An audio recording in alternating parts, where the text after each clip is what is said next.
Bonjour à tous et bienvenue dans Multipolaire. Ravi de vous retrouver sur Global Africa Télésud. Après une année 2025 marquée par de vives tensions, l'Algérie amorce un tournant stratégique majeur en se réconciliant avec le Niger et le Burkina Faso, un dégel symbolisé par la visite du général Abdourahmane Tiani à Alger ce mois de février, le rétablissement immédiat de l'ambassadeur nigérien dans ses fonctions. Le président algérien Abdelmajid Tebboune semble vouloir reprendre la main au Sahel via le projet de gazoduc transsaharien. Dans le viseur, les ressources énergétiques de l'AES, l'Alliance des États du Sahel. Alors que signifie ce pragmatisme économique surprenant alors que la brouille algéro-malienne n'est pas réglée? On en débat tout de suite avec nos invités. Bonjour Bassem Laredj. Bonjour, Vous merci êtes pour l'invitation. docteur en droit international, analyste stratégique, président fondateur du cabinet de conseil Aman Risk Consulting. Merci d'avoir accepté notre invitation. C'est à vous. Merci Sedi Kaba d'être là également. Vous êtes journaliste écrivain, chercheur associé, président du Centre international d'études et de réflexion sur le Sahel, le CIRES. Et puis on sera à distance avec Abdou Semar qui va nous rejoindre, journaliste algérien, rédacteur en chef du média d'investigation Algérie Part. Alors, rapprochement donc entre l'Algérie, le Niger et le Burkina Faso. Il y a bien sûr une dimension, je l'ai dit, énergétique dominante, avec notamment le projet de gazoduc transsaharien, mais également une dimension économique, humanitaire aussi, avec l'ambition de développer des zones franches avec le Burkina, le Niger, mais aussi la Mauritanie, la Libye et la Tunisie. Quels sont globalement les enjeux que vous souhaitez souligner dans ce rapprochement, Bassem Larat? Ouais, ce rapprochement, je dirais que c'est un retour à la normale dans les relations historiques entre l'Algérie et le Niger. Et bah, qui sont multidimensionnels. En réalité, effectivement, il y a l'aspect économique qui a été mis en avant, mais il y a également l'idée de contribuer au développement, notamment des zones frontalières entre l'Algérie et le Niger. Et il y a la question sécuritaire également qui est fondamentale aussi dans cette zone, parce que l'instabilité du Sahel bah, impacte directement la sécurité du sud de l'Algérie. Donc, il y a une importance de développer la coopération et un retour à la coopération, en tout cas dans ce domaine, sans oublier les aspects humanitaires, la problématique des migrants, etc. Donc toutes ces questions sont traitées en réalité de manière bilatérale avec le Niger. Et donc lorsque les relations étaient tendues, donc ça a impacté nécessairement l'ensemble de ces questions. Et donc on peut espérer aujourd'hui, avec le retour des relations diplomatiques à leur niveau historique, que toutes ces problématiques soient débattues d'une manière franche, objective, dans l'intérêt des deux États. Mm.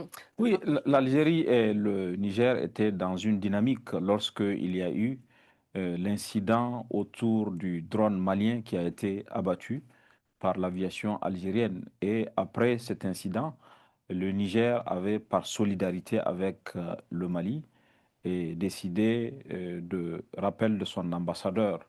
Et les relations ont connu un certain refroidissement.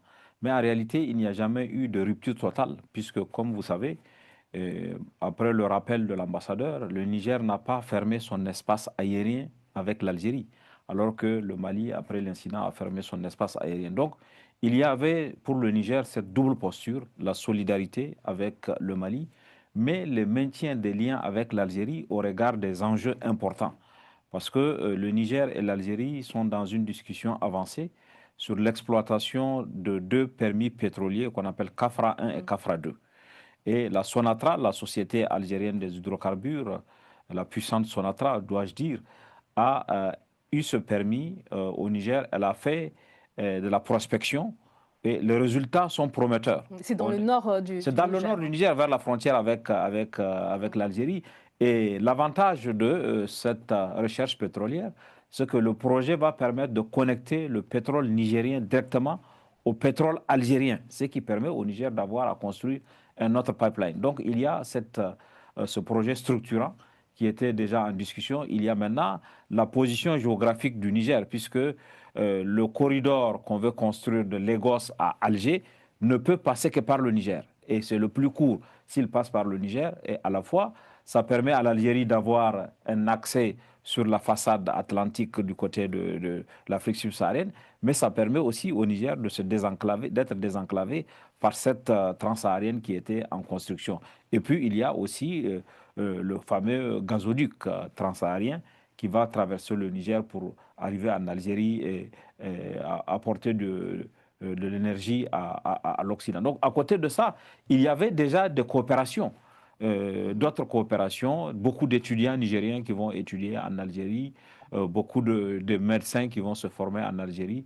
Et quand on regarde un peu le relevé de conclusion de la visite du président Tchani à Alger, on voit qu'il y a eu beaucoup de projets, y compris dans le domaine de l'éducation. Il y aura un lycée professionnel dans le domaine de la santé, une clinique à Agadez, dans le domaine aussi du désenclavement, parce que l'Algérie entend accompagner le Niger pour construire un port-soc à Agadez. Ça, je pense que ça va changer toute l'architecture, toute l'économie de cette sous-région. Et il y a aussi, sans doute, puisqu'il est prévu que après le mois de Ramadan, c'est-à-dire vers la mi-mars ou début avril, il est prévu que la commission mixte entre les deux pays se réunisse pour Alors justement, c'est opérationnaliser ça. les accords. Opérationnaliser notamment le projet de construction du gazoduc le transsaharien, hein, qui doit donc traverser le territoire nigérien, permettre l'acheminement du gaz naturel en provenance du Nigeria vers l'Europe, donc en passant par le Niger et l'Algérie. On va voir le tracé dans un instant. Donc ces travaux ils doivent commencer après le Ramadan, et vous l'avez dit, ce sera tout bénef pour la Sonatrach, hein, qui doit piloter ce projet. Et vous l'avez dit également, le Niger souhaite diversifier ses partenariats en matière de coopération pétrolière. Il y a des tensions actuellement avec la Chine sur le pipeline, hein, en lien avec le Bénin, des tensions avec le Bénin, c'est le bloc d'Agadem. Donc pourquoi pas tenter finalement du côté d'Alger pour valoriser le potentiel pétrolier dans le nord cette fois. Et en échange, on se rend compte que finalement Alger peut-être obtient des avancées en ce qui concerne ce transsaharien. Donc c'est un échange de bons procédés. Oui, de toute façon, le projet du Transsaharien, c'est un projet très ancien, il ne date pas d'aujourd'hui. Donc, sa concrétisation est dans l'intérêt de l'ensemble des États de la région, que ce soit l'Algérie, le Niger et le Nigeria, bien évidemment, et également les potentiels acheteurs, notamment les pays européens. Et donc, effectivement, le président de la République algérienne a annoncé officiellement que le début des travaux allait intervenir directement après le mois de Ramadan, donc dans un mois pratiquement. Et maintenant, il y a plusieurs défis effectivement qu'il faut relever pour la concrétisation de ce projet. Il y a l'aspect financier. Et bon, en principe, l'Algérie va s'en charger, en tout cas va contribuer fortement à la réalisation de cette partie, parce qu'il ne faut pas oublier que la partie algérienne est pratiquement déjà disponible, parce que l'Algérie a déjà son propre réseau de gazoducs, le Nigeria a également son propre réseau de gazoducs, donc il manque que la partie du Niger. Et donc en termes de coûts, ça sera beaucoup plus limité que d'autres projets qui ont été annoncés dans la zone. Et ça va permettre également, comme vous l'avez dit, au Niger également de développer et de garantir sa propre souveraineté énergétique, effectivement en développant d'abord ses propres ressources sur le plan local, mais en étant partie de ce projet du gazoduc transsaharien, il va recevoir également des dividendes. Je veux dire, les locaux vont se former également à l'exploitation et à la réalisation de ce type de projet. Donc ça ne peut que jouer en faveur du développement du Niger sur le long terme. Oui, je crois que il y a un contexte international qui est favorable à l'accélération. L'Europe, par exemple, qui est très demandeuse en énergie, cherche à contourner sa dépendance avec la Russie. Et elle a déjà elle a déjà fait des contrats avec d'autres parties du monde. Son importation du gaz algérien a augmenté des pays comme l'Italie, etc. Et dans ce contexte-là, justement, ce projet de gaz transsaharien qui passe par le Niger devient stratégique. Pour le Niger, il y a une exploitation pétrolière ancienne depuis 2011 avec la Chine sur le bloc d'Ogadem qui est au sud-est vers la frontière avec le Tchad et la Libye. Et maintenant, qui a permis, avec une augmentation, si les choses ne s'étaient pas gâtées avec le Bénin, le Niger allait exporter 120 000 barils de pétrole par jour. La production, c'est 120 000 barils de pétrole. Donc, avec le permis de CAFRA, on attend là aussi une augmentation. Pour le Niger, arriver environ à 300 000 barils de pétrole par jour, ça fait des recettes importantes, surtout face aux défis que l'on connaît, le défi aujourd'hui de développement que le pays connaît. Le Niger, quand même, c'est un vaste pays, ce n'est pas encore l'Algérie, mais c'est 1,260 000. Et puis ça met la pression aussi sur le Bénin d'une certaine manière. Et aussi en termes de démographie. La démographie est très dynamique au Niger. On est maintenant 27 millions de personnes. On va arriver à 50 millions. Donc il y a tous ces enjeux-là qui font que le Niger regarde avec beaucoup d'intérêt. Et pour l'Algérie, c'est fondamental également parce que ça lui permet de renforcer sa place d'acteur stratégique sur le plan de fournisseur d'énergie pour l'Europe notamment. Et C'est devenir le principal objectif. D'ailleurs, Abdou Exactement. Semar nous a rejoint. Abdou Semar, est-ce que ce projet de gazoduc transsaharien, il faut estimer que c'est le principal objectif pour Abdelmadjid Tebboune, le président algérien aujourd'hui? Effectivement, Samantha, pour l'Algérie, c'est un projet stratégique, c'est un projet même névralgique. Mais avant même ce projet-là, Abdelmadjid Tebboune était contraint de revoir sa politique à l'égard des pays du Sahel. La politique du bras de fer, la politique du dédain qui était pratiquée au départ. Il faut savoir, il faut connaître les origines de cette crise. Cette crise avait éclaté en 2023, au lendemain du coup d'État à Niamey, quand l'ambassadeur algérien à Niamey avait formulé des exigences très strictes à l'encontre de la junte, en exigeant la libération de Bazoum, le président retenu, et en exigeant une feuille de route pour une transition démocratique d'une durée de 6 mois. Et l'Algérie, elle a parlé sur un temps très méprisant à l'époque. Et ça a vraiment offusqué les militaires nigérians, qui a éloigné les deux pays. Par la suite, avec la crise avec le Mali, et de 2023 à 2025, Abdelmadjid Tebboune a pensé qu'il pouvait faire plier les pays du Sahel en jouant le rôle du grand frère qui montre ses muscles. Sans l'Algérie, les pays du Sahel ne pourraient pas survivre, ne pourraient pas assurer leur sécurité, etc. Ce qui a été ce qui a été complètement faux, puisque les pays du Sahel se sont rapprochés du Maroc. Et ce rapprochement dangereux avec le Maroc a nuit considérablement aux intérêts de l'Algérie. Et Abdelmadjid Tebboune était obligé par la suite de revoir sa politique en urgence. Et c'est pour cette raison qu'il y a eu une réconciliation qui urgeait. La réconciliation, elle urgeait réellement. Alors, Non, je crois que quand on regarde factuellement et quand on regarde la chronologie des choses, il y a eu cet épisode par rapport à ce que l'Algérie a offert. L'Algérie a dit même qu'elle était devenue médiatrice, mais après, la parenthèse avec le Niger s'est totalement refermée. Le premier ministre nigérien était en Algérie en avril. Il a été reçu par le président Tebboune. On était dans une dynamique positive, en tout cas dans une dynamique de très bonnes relations lorsqu'il y a eu l'incident. C'est l'incident du drone qui a amené le Niger à avoir de nouvelles relations avec l'Algérie. Mais avant cet incident du drone, et malgré même l'incident du drone, avec le Niger, les canaux ne sont pas... des tensions avec l'Algérie. C'est ça, les tensions entre le Niger et l'Algérie. Malgré l'incident du drone, les canaux n'étaient pas totalement fermés. Mais il y a eu le rappel de l'ambassadeur. Et c'est dans ce contexte-là qu'il y a eu la visite du ministre algérien des hydrocarbures à Niamey, qui a transmis l'invitation au président Tchani, et le président Tchani, moins d'une semaine après, a accepté l'invitation et s'est rendu aujourd'hui. Il y a un nouveau chapitre des relations entre les deux pays qui s'est ouvert. Et il ne faut pas oublier le Pas très d'accord avec Sédé. Je suis pas très d'accord avec de la CEDEAO par rapport à lorsqu'il y a eu le coup d'État. Moi, je donne des éléments de temps. Le Premier ministre s'est rendu après le coup d'État. Le Premier ministre était à Alger. Exactement. En avril 2020. C'est l'Algérie qui a pesé de tout son poids pour éviter une intervention étrangère dans le Niger. Et je pense que c'est quelque chose qui a été apprécié par les autorités nigériennes. Et pour revenir effectivement à l'incident qu'il y a eu avec le drone malien qui a été abattu par l'armée algérienne, selon Alger, parce que le drone a traversé les frontières du pays. Ça a été ça, en réalité, le déclencheur. Et même pas, c'était même pas une opposition directe avec le Niger ou le Burkina Faso, parce que par solidarité, effectivement, ils se sont ralliés au Mali sur ce dossier, mais sans remettre en cause fondamentalement leurs relations historiques avec l'Algérie, notamment pour le Niger, comme ça a été souligné. Rapidement, Abdou Semar. Je ne suis pas très d'accord avec ce qui a été dit sur votre plateau. Il y a eu, rappelez-vous, l'épisode des expulsions des migrants qui a suscité la colère des autorités du Niger. C'est un épisode qui a ravivé les tensions à un moment donné. L'Algérie a expulsé manu militari des milliers de migrants vers la frontière du Niger, et entre 2023 et 2024, ça a vraiment causé des problèmes. C'est vrai qu'au lendemain du coup d'État, il y a eu des visites bilatérales, etc. Mais l'Algérie a toujours négocié avec beaucoup d'insistance, voire même une forme de menace même la libération de Mohamed Bazoum. Il y a eu un changement de temps majeur dans le discours d'Abdelmadjid Tebboune, dans la politique exercée par Abdelmadjid Tebboune, à la suite du rapprochement avec le Maroc.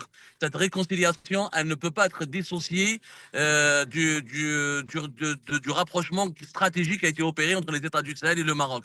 Abdelmadjid Tebboune a été mis sous pression par l'état-major de l'armée nationale et populaire en Algérie. Les militaires algériens ont senti le danger. Ils avaient besoin de retrouver une coopération fluide et harmonieuse avec les voisins du Grand Sud. Ils n'appréciaient pas du tout l'implantation du Maroc dans cette zone-là, ce qui aurait pu ceinturer l'Algérie. Et d'autant plus qu'au Mali, il y a une sorte d'ingérence émiratie importante. Déjà, il y a un désaccord avec la Russie pour le déploiement des paramilitaires. Donc Abdelmadjid Tebboune était exactement vraiment mis sous pression par les militaires algériens pour trouver une solution de réconciliation très rapide avec Niamey, qui pourrait être par la suite utilisée comme une plateforme de Alors, c'est réconciliation et de vrai. négociation et de médiation avec Bamako.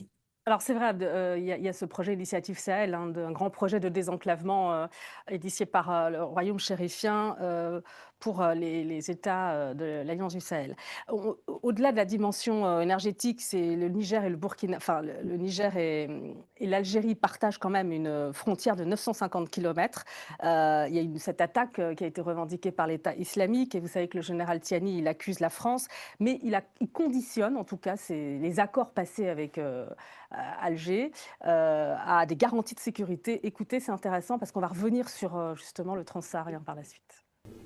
Dans tous les cas, aucun Algérien, aucun Africain ne saurait comprendre que l'Algérie prête son territoire pour agresser un pays africain, surtout lorsqu'il s'agit de cette même puissance qui a durant plus d'un siècle infligé d'indicibles souffrances au peuple vaillant algérien. Votre position vous honore surtout lorsqu'on sait que certains pays africains, du moins leurs dirigeants manipulés, ont raté le rendez-vous de l'histoire. Il y a eu des tentatives, il y aura peut-être des tentatives, mais nous serons toujours dans la même tranchée à côté de nos frères nigériens. Merci, pour toutes les circonstances. Merci, Excellence. Et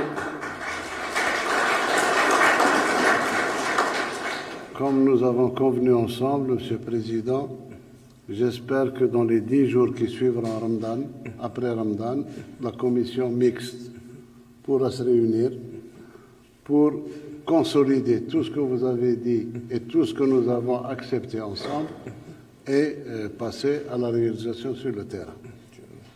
Voilà, Abdelmadjid Tebboune qui remet l'essentiel sur la table tout de suite après cette déclaration du général Tiani. On a senti d'ailleurs le président algérien un petit peu gêné parce que c'est vrai quand même que le transsaharien doit livrer du gaz à l'Europe et donc à la France. Il faut rappeler que l'Union européenne reçoit presque les 2 tiers des exportations algériennes, ce qui en fait le principal partenaire commercial de l'Algérie. C'est un fournisseur de gaz, de pétrole important pour l'Europe, aussi pour la France, qui ambitionne de dire stop au gaz russe.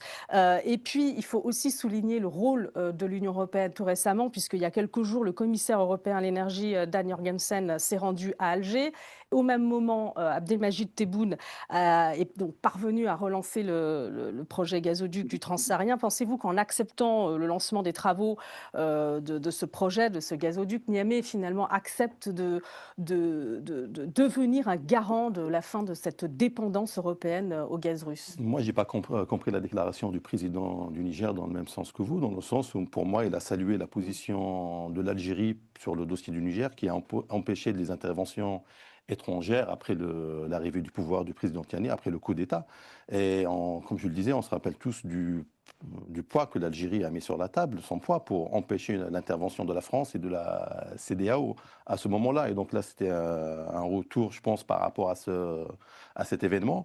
Concernant le transsaharien, donc, il ne vise pas nécessairement à donner de l'énergie à la France, l'ancienne puissance coloniale. Donc, il vise plutôt à fournir du gaz à l'ensemble de l'Europe. Mais à la France aussi. Indirectement, la France, en réalité, importe peu de pétrole et de gaz depuis l'Algérie. En tout cas, c'est un projet sur le long terme. Oui, mais ça va principalement vers l'Italie et vers l'Espagne. Donc pour l'instant, en tout cas. Mais, oui, il est évident que le transsaharien... La France restera limitée par rapport à d'autres États, en réalité. Donc, quand le président du Niger parle, lorsqu'on parle de la relation avec l'Algérie au Niger sur le plan sécuritaire, et dans ce contexte-là, il y a une double dimension. Pour le Niger, la menace vient de la France, que la France a voulu téléguider, parce que c'est ce que dit le président du Niger. La France a voulu utiliser des pays de la sous-région dans le cadre de son projet d'intervention après le coup d'État. Donc c'est pour ça qu'il a dit que l'Algérie ne peut pas prêter son territoire pour que le Niger soit attaqué. Il y a cette dimension. Il y a une deuxième dimension parce que il y a une coopération sécuritaire avec l'Algérie dans la lutte contre le terrorisme. Effectivement. Par le passé, puisque l'Algérie a connu les affres du terrorisme a expérimenté la lutte contre le terrorisme, a même fait la concorde nationale. Bien sûr. Donc, il y a quelque chose que les pays du Sahel regardent avec beaucoup d'intérêt. Et donc, il y a la question des groupes armés, puisqu'il y a une attaque sur la frontière à Samaka qui a été revendiquée par le JNIM il y a quelques mois. Donc, il y a aussi cette dimension de la coopération sécuritaire. Mais ce n'est pas en échange de la protection Bien du sûr. parapluie algérien que le Niger s'est Exactement. engagé Abdou à Semar, ça. Exactement. votre analyse là-dessus, parce que c'est vrai que l'Algérie ne vend pas ce projet comme un service à l'Union européenne, mais plutôt comme un outil de développement pour le Sahel. Je parle du gazoduc. Mais le client final, ce sera forcément l'Union européenne et à travers l'Union européenne, la France, encore une fois, je le dis. Est-ce que c'est assez clair pour les populations de l'AES à qui les dirigeants, justement, expliquent qu'il faut couper le cordon ombilical avec l'ancienne puissance coloniale? Non, la priorité algérienne, elle est ailleurs. La priorité algérienne ne se situe pas au niveau des relations entre la France et les pays du Sahel. La priorité algérienne, c'est que l'Algérie, c'est une puissance gazière, certes, mais elle est à moyen terme, elle est déclinante. Elle est déclinante. La production du gaz en Algérie va décliner significativement à partir de 2030. Il faut savoir que 65% du gaz algérien est dédié exclusivement aux besoins internes de la consommation interne et domestique en Algérie. À partir de 2030, il faudra plus de 80 milliards de mètres cubes pour satisfaire les besoins de plus de 52 à 53 millions d'habitants en Algérie. Donc l'Algérie, pour conserver sa puissance énergétique et pour rester un fournisseur d'énergie important et pour l'Union européenne et pour continuer à engranger des revenus en milliards de dollars ou en euros, elle a besoin de ce gaz du Nigeria. Les réserves du gaz du Nigeria sont plus vierges, elles sont plus importantes et l'Algérie, elle a les infrastructures, elle a les pipelines, elle a le savoir-faire, et elle a tous les atouts nécessaires pour continuer à rester une plateforme énergétique importante pour exporter ce gaz et engranger de l'argent. C'est vraiment une logique de business, purement de business. Les relations entre la France et les pays du Sahel, l'Algérie, elle a essayé de faire en 2023, elle a essayé de supplanter la France dans la région, elle n'a pas réussi. Les pays du Sahel, l'Alliance des États du Sahel lui ont tourné le dos. Ils ont préféré se rapprocher de la Russie, la Turquie, le Maroc à d'autres pays. Aujourd'hui, l'Algérie, elle a un impératif économique. Elle a besoin de continuer de gagner entre 50 à 55 milliards de dollars par an. Elle a besoin de cet argent pour sa sécurité nationale, pour son développement. Et ce projet de gazoduc, il est névralgique, il est crucial. Et sans le Niger, il ne pourra pas se concrétiser puisqu'il faut passer par le Et sur Niger. le positionnement du Niger concernant les garanties de sécurité attendues, on sait que par exemple le ministre de l'Intérieur, Laurent Nunez, s'est mis d'accord avec Alger aujourd'hui pour reprendre la coopération sécuritaire franco-algérienne. Donc là-dessus, votre analyse? Bah, c'est deux volets complètement différents, Samantha. La coopération Oui, sécuritaire entre mais compte l'Algérie et la tenu France. des relations plutôt tendues entre le Niger et la France aujourd'hui, ça pose des questions quand même, ce rapprochement aujourd'hui avec Algérie. En réalité, Est-ce que le en Niamey ré- ne se trompe pas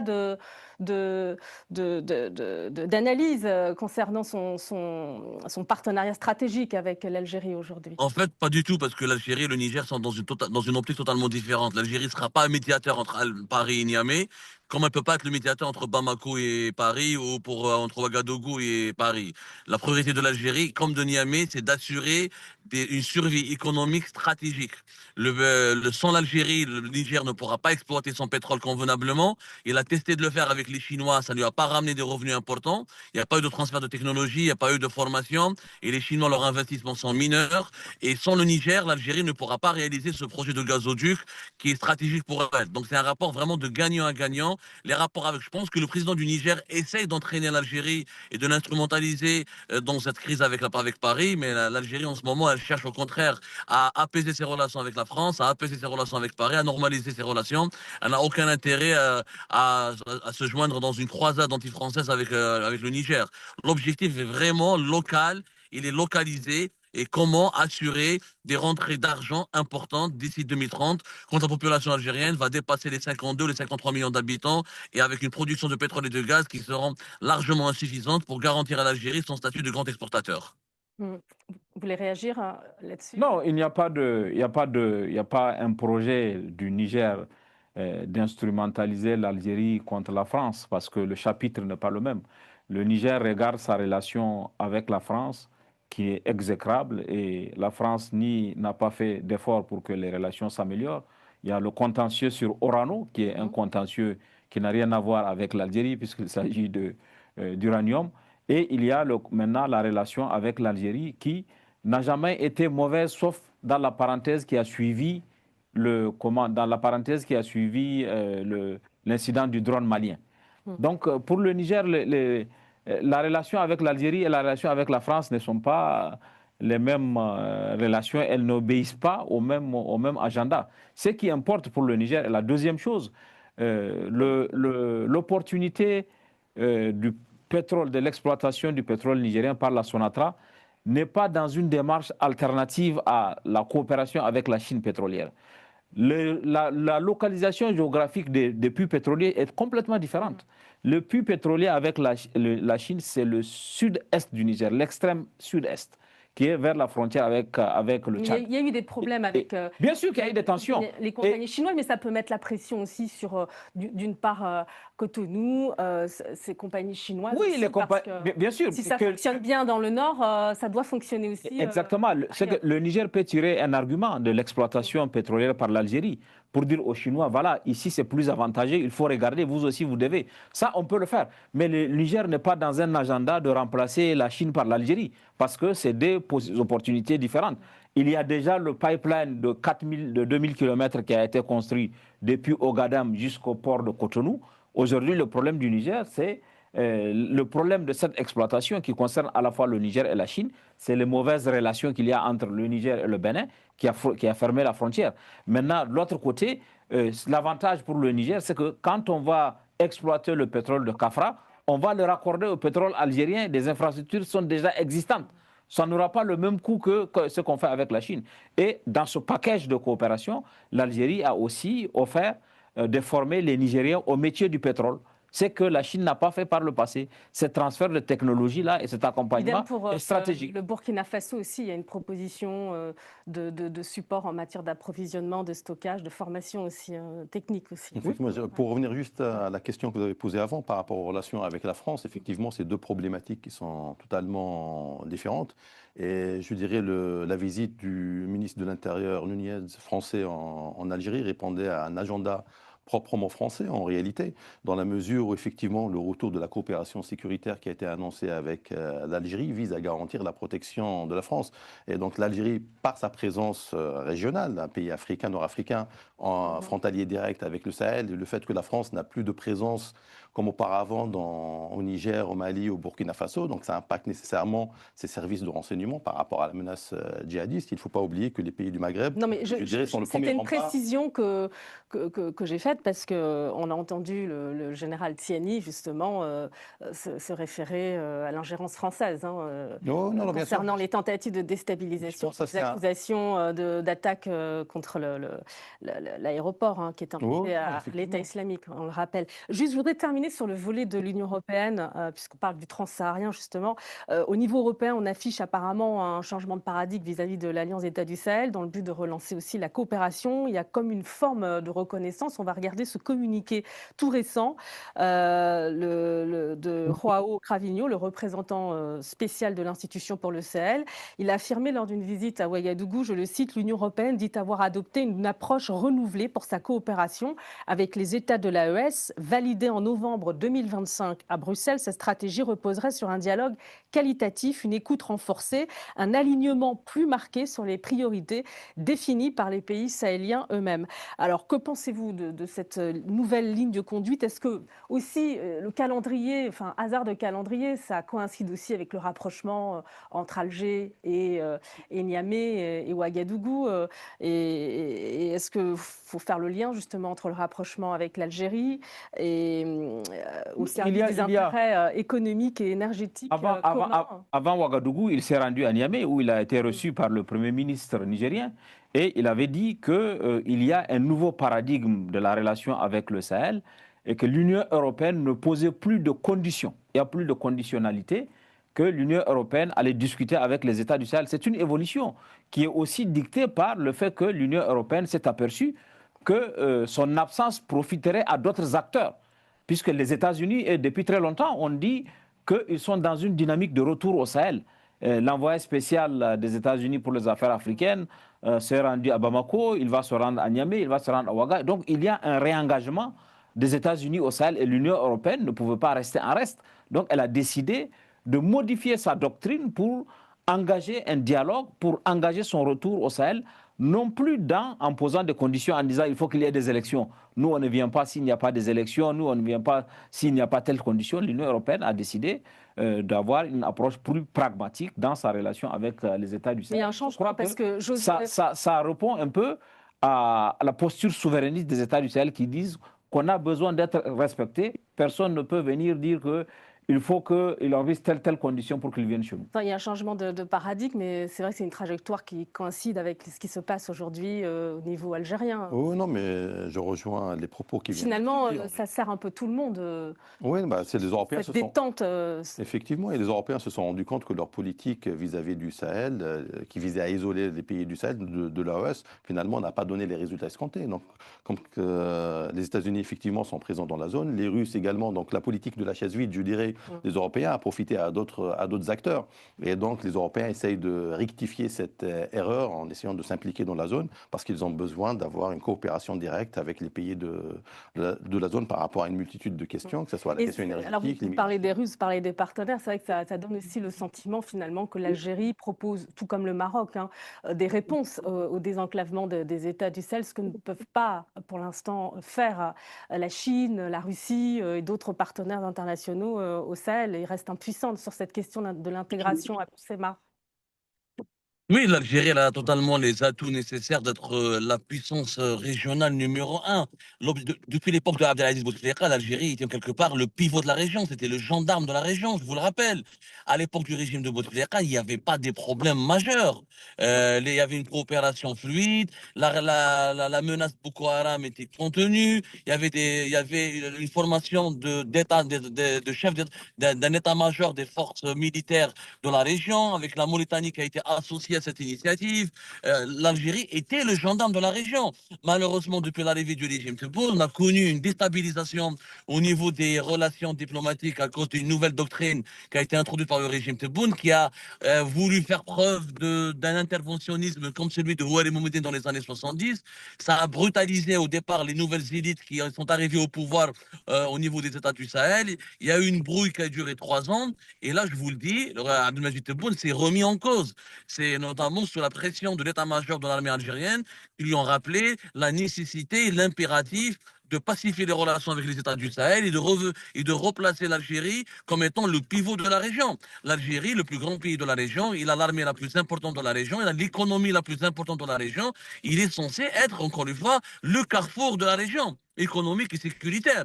Et l'Algérie ne peut, elle est en train de jouer son rôle naturel. Mais malheureusement, elle a tardé à le jouer. On a perdu 3 années de crise avec des pics qui ont varié d'une année à une autre. Et voilà, le gazoduc transsaharien, il aurait dû être livré, déjà, je vous le rappelle. La transsaharienne, la route, elle aurait dû être livrée. Le projet de la fibre optique transsaharienne, elle aurait dû être livré. Donc, on doit rattraper tous ces retards parce qu'on a un agenda en Algérie. Vous savez, encore une fois, il y a des considérations locales. D'ici 2030, dans 31, on aura des chamboulements économiques majeurs. Le pays n'aura pas assez de pétrole et de gaz à vendre pour satisfaire son train de vie et pour répondre aux besoins de sa population grandissante. Bon, on sent aussi, oui. Oui, je ne suis pas totalement d'accord avec cette analyse concernant l'origine du conflit de l'Algérie avec les États du Sahel. Pour moi, l'origine revient effectivement à l'arrivée au pouvoir, notamment au Mali, principalement de nouveaux militaires qui avaient une politique, on va dire, plus souverainiste, mais avec une vision... Avec la remise en cause des accords d'Alger, principalement, donc avec une vision sécuritaire pour régler la question qui se posait au nord du Mali, sans prendre tous les aspects en réalité multidimensionnels de cette problématique, comme elles étaient encadrées dans le cadre des accords d'Alger. Et donc pour moi, je pense que ça a été ça le point de départ de cette crise en réalité. Après, il y a eu effectivement l'incident du drone qui a été abattu par l'armée algérienne. Donc, on a deux versions qui s'opposent. Les Maliens disent qu'il a été abattu en territoire malien. Les Algériens disent qu'il a été abattu en territoire algérien. Et ce n'était pas le premier incident, en réalité. Mais juste pour revenir au sujet, parce qu'on arrive à la fin de cette émission, ce que l'on observe, c'est, je l'ai expliqué, une relative détente qui commence à s'amorcer avec l'Union européenne, avec Alger. Il y a cet épisode aussi avec Orano, puisque vous l'avez précisé, le Niger se dit prêt à céder à Orano. Maintenant, c'est 63% du l'uranium apparemment. Donc que se passe-t-il globalement au niveau des membres de l'AES? Comment vous expliquez? Est-ce que c'est une inflexion? On assiste à une Non, inflexion? il n'y a Il y a pas. une pression des populations aujourd'hui qui souhaitent des résultats, des retombées vraiment sur... Non, moi je crois qu'il y a deux choses dans conditions. ce qui a été dit. D'abord, l'offre marocaine pour le désenclavement des pays de l'AES à travers l'initiative du roi pour la façade atlantique, qui est un enjeu important pour les pays de l'AES parce que, comme vous avez expliqué, c'est des pays continentaux. Ils n'ont pas d'accès à la mer. Maintenant, il y a le rapprochement avec l'Algérie. Mais moi, j'ai toujours dit que ce n'est pas l'Algérie ou le Maroc au Sahel. C'est l'Algérie et le Maroc. Chacun a son avantage comparatif et chacun a son domaine. Et je crois que le pays du Sahel ne veulent pas s'enfermer dans cette approche manichéenne en disant vous, eux ou nous. Donc, ils sont dans cette dynamique de travailler avec l'un et l'autre. Maintenant, la deuxième chose, contrairement à à un certain narratif qui est énoncé aujourd'hui, le rapprochement du Burkina Faso et du Niger avec l'Algérie ne se fait pas au détriment du Mali ni de l'AES. L'AES a pour architecture, a pour ossature la construction d'une architecture de défense et de sécurité commune. Ce socle n'a pas été mis en cause avec le rapprochement avec l'Algérie. Vous êtes d'accord là-dessus? Il y a aujourd'hui, il n'y a pas que le Niger. Et le fait que l'Algérie investisse 50 milliards... Il n'y a pas d'offre offerte au Mali qui subit des problèmes d'insécurité latents. Mais le rapprochement peut se faire. La question du Mali est assez particulière en réalité parce que, pour remettre ça dans le contexte des rapports algéro-maliens, c'est le retrait du Mali en réalité des accords de 2015, des accords de paix qui a, on va dire, amplifié la crise malienne parce que la situation avant le retrait de cet accord était largement meilleure que ce qu'on voit aujourd'hui où les autorités maliennes ne contrôlent pas totalement leur territoire. Une partie du territoire est sous le contrôle de groupes djihadistes, notamment le JNIM, d'autres sous contrôle de rebelles Touareg. Et donc le Mali est entré dans un rapport de force avec l'Algérie, avec un discours très violent vis-à-vis de l'Algérie. Et donc je pense peut-être ce rapprochement de l'Algérie avec le Niger et le Burkina Faso va créer peut-être une pression sur le Mali qui va pousser le Mali à revoir sa politique vis-à-vis de l'Algérie, donc qui pourrait contribuer finalement... Qu'est-ce qui intéresse l'Algérie sur le plan énergétique? C'est le pétrole, là, le potentiel pétrolier. Non, l'Algérie n'a pas besoin. L'Algérie n'a pas besoin du pétrole du Mali ou du Niger. Il y a une frontière commune qui est plus longue que celle du Niger entre l'Algérie et le Mali. Mais il ne faut pas oublier les liens historiques. Le FLN avait ses bases au Mali. Est-ce que je peux intervenir? L'histoire, il y avait quand même... Bien sûr, le FLN avait ses bases au Mali. Il y a eu quand même... Le Mali est le seul des 3 pays du Sahel à avoir reconnu la République arabe sahraoui démocratique en 1973. Donc, il y a eu une proximité, même si aujourd'hui... Je ne suis pas d'accord avec... Le plan pragmatique, le pragmatisme va faire en sorte, puisque les Touaregs sont de part et d'autre de la frontière... L'Algérie s'intéresse au potentiel pétrolier éventuel du Mali? Absolument qu'elle s'intéresse. L'Algérie, elle a déjà des projets d'investissement au Mali, comme elle a des projets d'investissement en Libye, comme elle a des projets d'investissement au Niger. Pas du tout. L'Algérie, son pétrole ne lui suffit pas. Il faut vraiment le savoir. Nous sommes un pays bientôt on dépassera les 50 millions d'habitants. L'Algérie, sa production actuelle est à 900 000 barils. Sa consommation intérieure, elle est à déjà plus de 400 000, presque 500 000. Elle va dépasser les 500 000 et d'ici 2030, on pourra à peine produire de quoi satisfaire le marché local. Donc l'Algérie, elle a une stratégie qui a été initiée bien avant le régime actuel, depuis le régime Bouteflika, à savoir faire de son attaque une compagnie internationale, s'implanter dans les pays voisins, notamment en Libye et dans les pays du Sahel, pour essayer de prendre des gisements les plus intéressants et de continuer à exporter vers les pays de l'Union européenne, notamment vers le marché européen, du pétrole et du gaz qui est exploité dans ces pays voisins, puisque nous n'aurons pas assez de gaz et de pétrole à exploiter et à produire et à exporter vers les pays, ces mêmes pays européens. Il faut savoir que l'Algérie n'est pas l'Arabie Saoudite. Il n'y a pas du pétrole et du gaz dans tous les coins de rue. Nous avons des réserves qui se limitent, qui sont en train de s'épuiser. Maintenant, j'aimerais apporter une nuance. Je ne suis pas du tout d'accord avec la lecture qui a été faite sur le conflit entre l'Algérie et le Mali. Abdelmadjid Tebboune, sa politique n'a pas suscité le consensus au sein même du régime algérien. Il faut savoir que la politique vis-à-vis du Mali adoptée par Tebboune n'a pas suscité, je le répète, un consensus. Les Maliens, ils ont repris le contrôle de Kidal quand même, qui était une ville qui était sous domination d'un groupe armé séparatiste depuis une dizaine d'années. Tebboune lui-même qui a criminalisé, qui a classé comme groupe terroriste un mouvement séparatiste kabyle qui n'a même pas pris les armes, et il va au Mali, il demande aux Maliens de négocier avec des groupes armés séparatistes qui dominent un territoire entier. Et cette approche-là, à Alger, beaucoup de conseillers de Tebboune, beaucoup de voix discordantes se sont élevées pour dire à M. Tebboune, on ne peut pas demander aux Maliens d'accepter ce que l'Algérie n'accepte pas. Et on a accueilli, je rappelle que l'erreur aussi, c'était d'accueillir l'imam Mahmoud Dicko. Alger a donné le refuge à Mahmoud Dicko, qui est un imam qui est très proche du Coran salafiste, qui est opposant au gouvernement de transition. Quelle aurait été la réaction de l'Algérie si Bamako ou Niamey avait accueilli Ali Belhadj, qui est le parrain ou le leader du mouvement salafiste islamiste. À l'imam Dicko figure sur la liste effectivement des contentieux entre Alger et Bamako. Mais on va terminer justement sur cette question qui concerne l'intégration économique, puisque l'AES était censée offrir aux populations un espace d'intégration économique, et ces trois pays du Sahel devaient avancer ensemble. On s'aperçoit qu'aujourd'hui, avec l'Algérie, ce n'est pas le cas, puisque le Mali est laissé de côté pour l'instant. Donc, est-ce que, à votre avis, l'Algérie dessine une nouvelle voie d'intégration avec cette fois le Niger, le Burkina Faso? On sait qu'il y a aussi au Maghreb l'initiative triptyque avec la Libye et la Tunisie.